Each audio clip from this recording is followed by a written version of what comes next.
യേശുവിന്റെ നാമത്തിൽ. ഓ ഇസഹാക്കിന്റെ കൂടെ,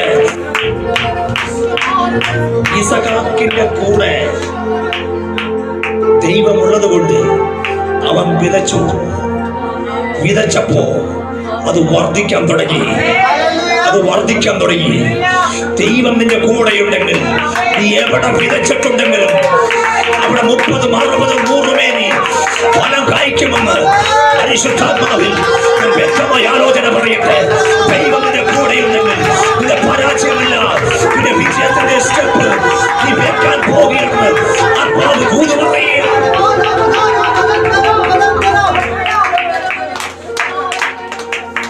യോസഫ് പോത്തിപ്പുകാരന് വീട്ടിൽ ചെന്നപ്പോഴും അവിടെ എന്ത് ചെയ്തു? അനുഗ്രഹിക്കപ്പെട്ടു. അവിടുത്തെ എല്ലാ കാര്യങ്ങളും ആരെ ഏൽപ്പിച്ചു?